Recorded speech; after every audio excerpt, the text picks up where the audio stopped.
من الشیطان الرجیم بسم اللہ الرحمن الرحیم رب اشرح لی صدری ویسر لی امری واحلل عقدۃ من لسانی یفقہوا قولی۔ السلام علیکم ورحمۃ اللہ وبرکاتہ۔ امید کرتی ہوں کہ تمام طلباء و طالبات خیریت سے ہوں گے اور گھروں میں احتیاطی تدابیر اختیار کرتے ہوئے جو کام آپ کو روز دیا جاتا ہے وہ ساتھ ساتھ میں کر رہے ہوں گے۔ تو درس نمبر 1 چونکہ ہم پڑھ چکے ہیں بیٹا، اس میں میں نے آپ کو سورہ انفال کا تعارف، اس کی وجہ تسمیہ یعنی کہ نازل ہونے کی وجہ کیا تھی، شان نزول کیا تھا،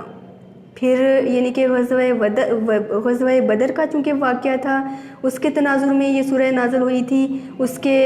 محرکات و اسباب بیان کیے، اس جنگ کی صورتحال کا تھوڑا سا نقشہ آپ کو کھینچ کے دکھایا، پھر اس کے بعد اس جنگ کا انجام کیا تھا وہ بیان کیا گیا، پھر اس میں آپ کو تھوڑے تھوڑے سے چیدہ سے پوائنٹ بتائے گئے کہ اس سورہ میں جو بعد میں مطلب غزوہ بدر کے بعد جو پھر اس میں مسائل پیش آئے، جو تعلیمات تھیں، جو یعنی کہ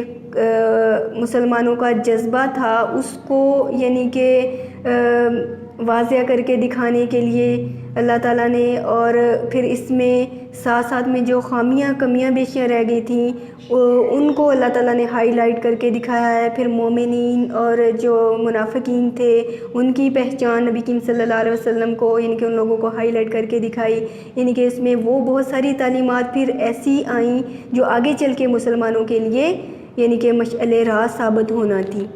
تو یہ ساری چیزیں ہم درس نمبر 1 میں چونکہ پڑھ چکے ہیں، اب ہم اس کا سبق کا آغاز کریں گے۔ اس کے بیٹا آپ کو نوٹس فراہم کیے ہوئے ہیں جس میں الفاظ معنی میں نے مشکل الفاظ کے معنی مطلب ترتیب وائز نکال کے لکھے ہوئے ہیں تاکہ ہم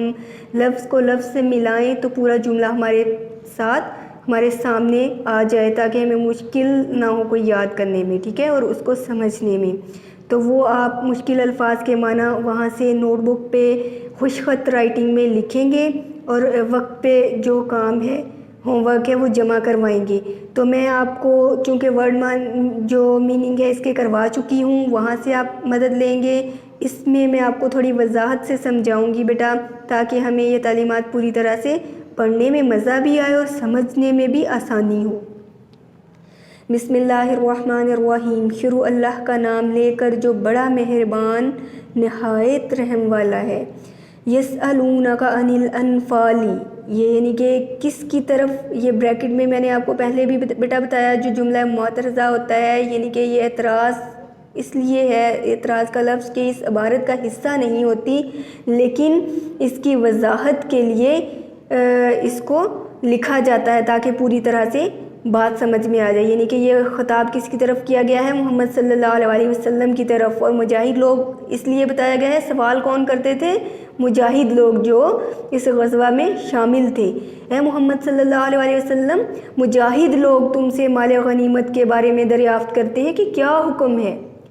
جیسا کہ بیٹا میں نے آپ کو بتایا نا، جنگ اختتام پر جو یعنی کہ 3 حصوں میں جماعت تقسیم تھی، ایک تو کفار کا تعاقب کرنے کے لیے نکل گئی تھی جو جنگ سے بھاگ کھڑے ہوئے، دوسری جو مال غنیمت سمیٹنے پہ لگ گئی، تیسری جماعت جو نبی کریم صلی اللہ علیہ وسلم کی حفاظت پر مامور تھی۔ اب چونکہ یہ تنازعہ کھڑا ہو چکا تھا کہ مال غنیمت جو ہے وہ یعنی کہ اس جماعت کا کہنا تھا کہ ہم نے اکٹھا کیا ہے، ہمارا ہے، تو ظاہر ہے باقی لوگ جنگ میں شریک تھے، ان لوگوں کا کہنا تھا کہ اس میں ہمیں بھی حصہ ملے گا۔ تو یہ تناظر جو کھڑا ہوا تھا، جھگڑا یہاں پہ پیش آ گیا تھا، تو اس کو حل کرنے کے لیے پھر اللہ تعالیٰ نے یہ آیات نازل کی ہیں کہ کہہ دو مال غنیمت جو ہے خدا اور اس کے رسول صلی اللہ علیہ وسلم کا مال ہے، یعنی کہ تم لوگوں کو صرف اطاعت کرنا ہے اللہ اور اس کے رسول صلی اللہ علیہ وسلم کی، اور جو مال کی ملکیت ہے وہ اصل کیا ہے، اللہ اور اس کے رسول صلی اللہ علیہ وسلم کا مال ہے۔ یہ جملہ کہہ کر بات مکمل کر دی گئی۔ تو خدا سے ڈرو اور آپس میں صلح رکھو، یعنی کہ اللہ تعالیٰ سے خوف جو ہے تمہارے دلوں میں اولین ترجیح ہونی چاہیے، اور اس دنیاوی مال کی خاطر تم آپس میں تنازعات پیدا نہ کرو، یعنی کہ آپس میں صلح رکھو، اپنے معاملات جو ہیں وہ درست رکھو۔ وَأَطِیعُوا اللَّهَ وَرَسُولَهُ، یعنی کہ تم اللہ اور اس کے رسول صلی اللہ علیہ وسلم کے حکم پر چلو، ان کنتم مؤمنین، یہاں پہ شرط بتا دی اگر تم اپنے آپ کو مومن کہتے ہو، نبی کریم صلی اللہ علیہ وسلم کے ساتھ قدم بقدم چلنا چاہتے ہو، دین کی اشاعت و سربلندی کے لیے اللہ کی رضا حاصل کرنا چاہتے ہو، تو پھر کیا ہے، اللہ اور اس کے رسول صلی اللہ علیہ وسلم کی اطاعت کرو، ان کے حکم پر ایسے ہی چلو جیسے چلنے کا وہ حکم دیتے ہیں۔ انما المؤمنون الذین، اب یہاں پہ آگے چل کے کیا کہہ دیا گیا ہے کہ مومن تو وہ ہیں، یعنی کہ مومنین کی اللہ تعالیٰ نے اگلی آیت میں کیا پہچان دے دی ہے، الذین، جو لوگ اذا ذکر اللہ، جب اللہ کا ذکر کیا جاتا ہے، وجلت، ڈر جاتے ہیں، قلوبہم، ان کے دل، یعنی کہ جب ان کے سامنے نمبر ایک صفت کیا بتائی ہے، جب ان کے سامنے اللہ کا ذکر کیا جاتا ہے تو ان کے دل ڈر جاتے ہیں، وَإِذَا تُلِيَتْ عَلَيْهِمْ آيَاتُهُ، اور جب ان کے سامنے اللہ کی آیات تلاوت کی جاتی ہیں، زَادَتْهُمْ ایمانًا، تو ان کا ایمان اور بڑھ جاتا ہے۔ دوسری صفت بتا دی، جب ان کے سامنے اللہ کی آیتیں پڑھ کر سنائی جاتی ہیں تو ان کا ایمان اور بڑھ جاتا ہے۔ آگے کیا کہا گیا ہے، وَعَلَىٰ رَبِّهِمْ يَتَوَكَّلُونَ، تیسری صفت کہ وہ اپنے پروردگار پر ہی بھروسہ رکھتے ہیں۔ الذین یقیمون الصلاۃ، چوتھی صفت وہ جو نماز پڑھتے ہیں، وَمِمَّا رَزَقْنَاهُمْ يُنْفِقُونَ، اور جو مال ہم نے ان کو دیا ہے اس میں سے نیک کاموں میں خرچ کرتے ہیں۔ یعنی کہ یہاں پہ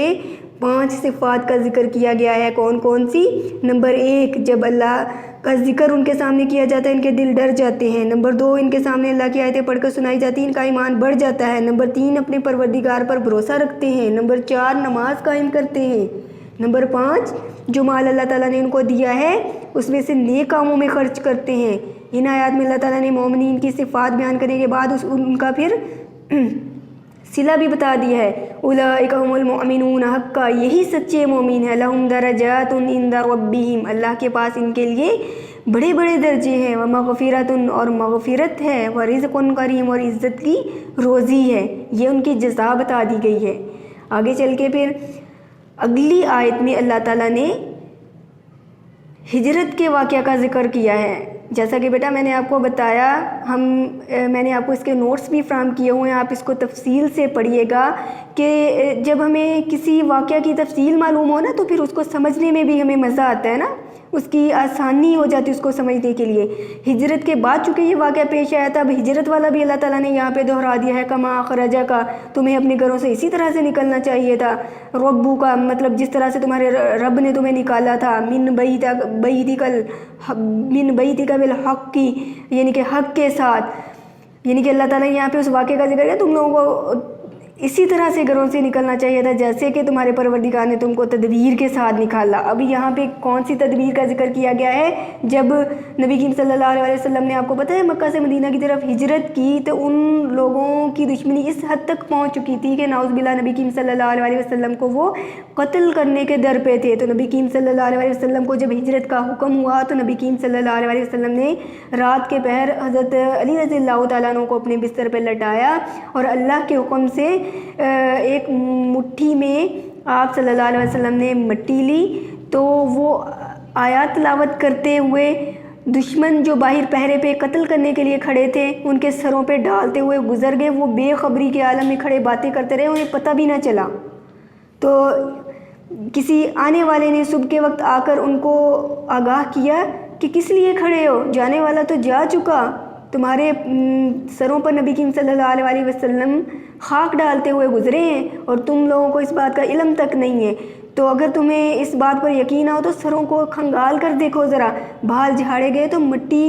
گرتی ہوئی نظر آئی اس میں سے۔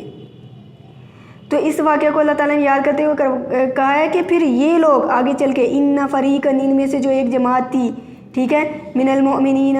مومنوں میں سے، یعنی کہ ان کے ساتھ نبی کریم صلی اللہ علیہ وسلم کے ساتھ جو مومن تھے نا، وہ ان میں سے کچھ ایک جماعت ایسی بھی تھی، لکاری ہونے کا لفظ استعمال کیا ہے کہ وہ ناخوش تھی، یعنی کہ ہجرت کر کے آ چکے، ساتھ میں پیش بھی تھے سارے واقعات میں، لیکن جنگ کے تناظر جب ان کو یہ صورتحال ساری پیدا ہوتی نظر آئی نا تو ان کے دل تھوڑے مطلب اور زیادہ تنگی کی طرف جانا شروع ہو گئے۔ تو پھر اللہ تعالیٰ نے یعنی کہ یہ کہا کہ اس وقت جو مومنوں کی جماعت تھی نا وہ ناخوش تھی،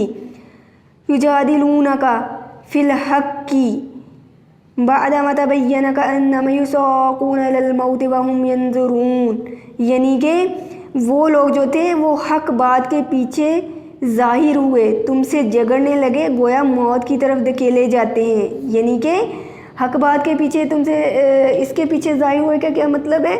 کہ وہ لوگ سامنے ان باتوں کا اظہار نہیں کرتے تھے، دل میں ان کے یہی تھا کہ کون اب دیکھیں ہم مکہ مکرمہ چھوڑ کر کسی دوسری جگہ پر آ کر پناہ لیے ہوئے ہیں، اب یہ صورتحال ایسی بن چکی ہے کہ جنگ کی صورت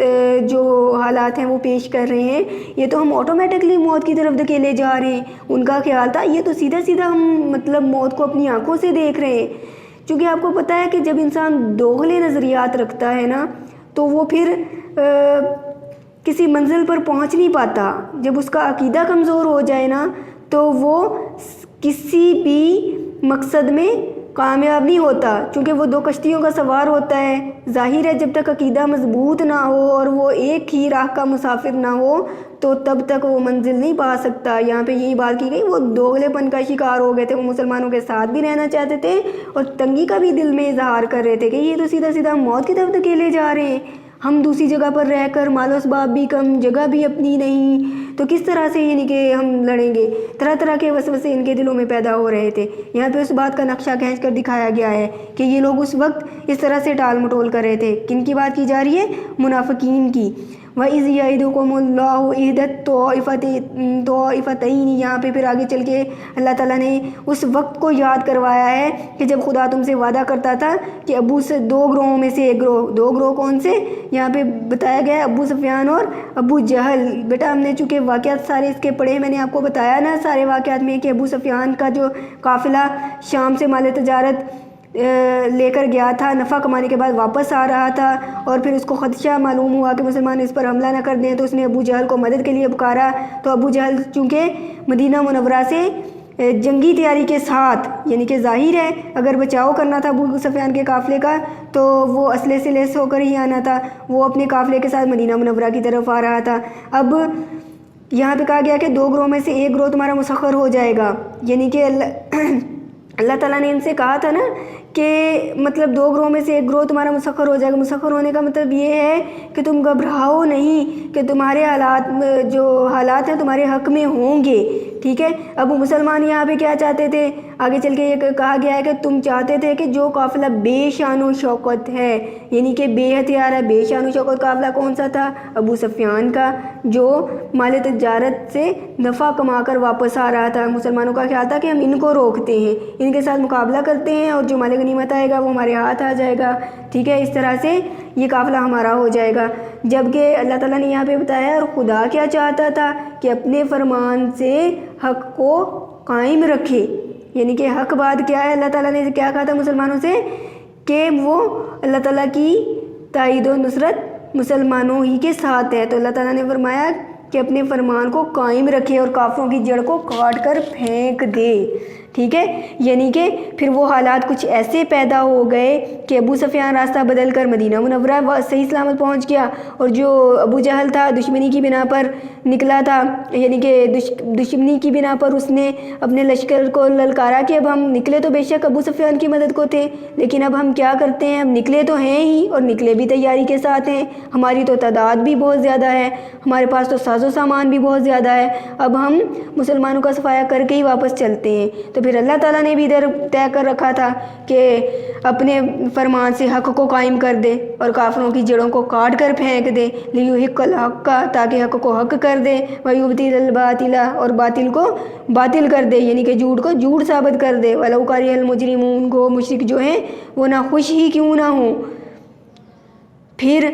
آگے یاد کروایا جا رہا ہے اذ یستغیثون، جب تم استغاثہ کر رہے تھے، ربکم، اپنے رب سے، فاستجاب، تو قبول کر لی گئی تمہاری دعا، لکم، تمہارے لیے، انی، میں کروں گا، ممدکم، مدد، بِأَلْفٍ، یعنی کہ 1000، یعنی کہ یہاں پہ اس آیت میں بتایا جا رہا ہے کہ اللہ تعالیٰ نے مسلمانوں کو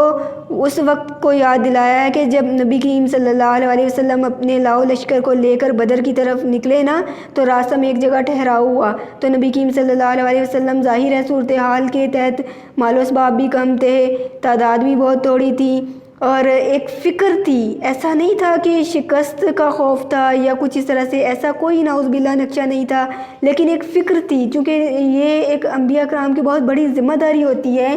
کہ اپنی جماعت کو وہ لے کر جا رہے ہیں، اس کی قیادت کر رہے ہیں، تو ایک فکر تھی کہ اے اللہ، رو رو کر اللہ سے فریاد کرے، اے اللہ اگر تو نے آج ہماری مدد نہ کی تو ان مسلمانوں کی، یعنی کہ یہ جو 313 پر جماعت مشتمل ہے نا، اگر یہ مٹ گئے تو دنیا میں تیرا نام لینے والا کوئی باقی نہیں رہے گا۔ تو اللہ تعالیٰ سے نبی کریم صلی اللہ علیہ وسلم نے رو کر جب دعا کی، یہاں تک